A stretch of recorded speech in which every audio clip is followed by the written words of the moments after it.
Hello, and again a few images of the Rio Napo there in Ecuador as a great representation of God as creator, showing us the wonders of this world, but reminding us, I think, that there is so much more to come. This week we're looking at number 5, extreme heat, in our series on In the Crucible with Christ. And yes, it can get hot in some of these places, but not the heat of the crucible.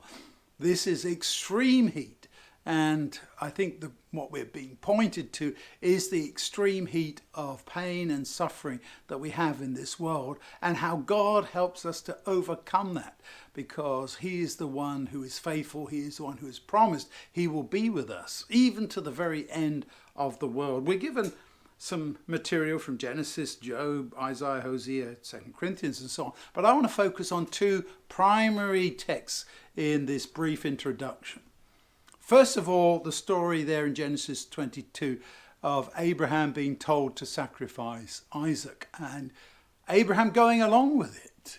And people often take this as a great example of blind faith.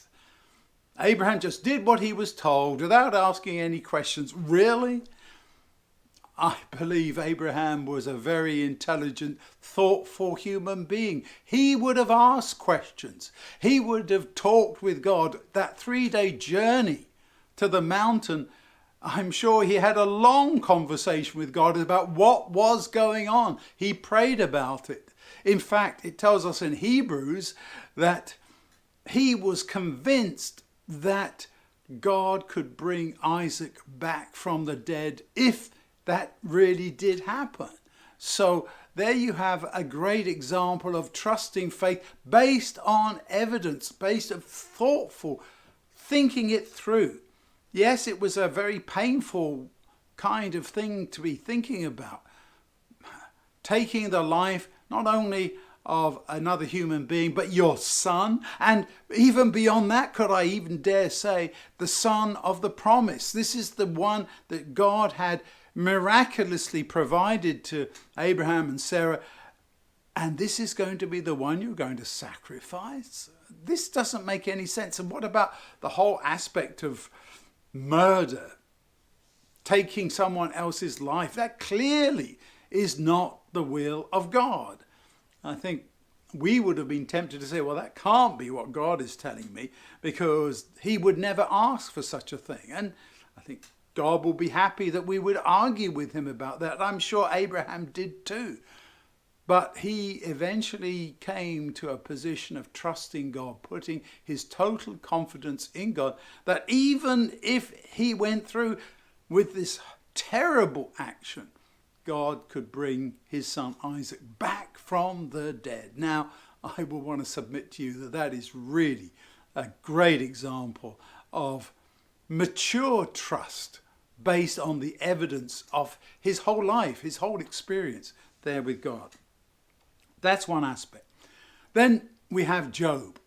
The sufferings of Job, surely that was being in the crucible with Christ.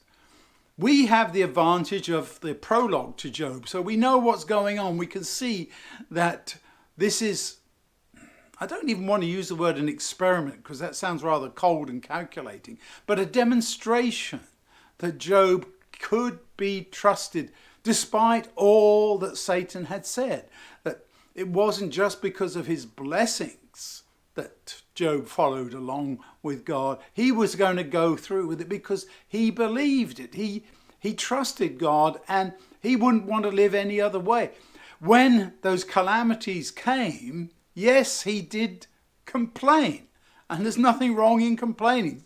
And most of all, Job is saying, please, Lord, I want to be able to talk to you, because if I could talk to you, I could understand this and we could work this out. It would be a way of finding out what this is all for. And we're never told that Job is ever told that. Even afterwards, he gets restoration, but he's never told explicitly, at least in the material we have from the book of Job, that that was what was going on. So at that point, we have to stop and think, if I was in that situation with Job, how would I be reacting? Yes, I would be complaining. Yes, I would say, God, I want to talk to you. But would we be truly trusting in God? Because that is what God wants us to do, to demonstrate. It's not because of any material benefit, but because we believe right is right, wrong is wrong, and we want to be one with our gracious God. May God bless you as you study this week.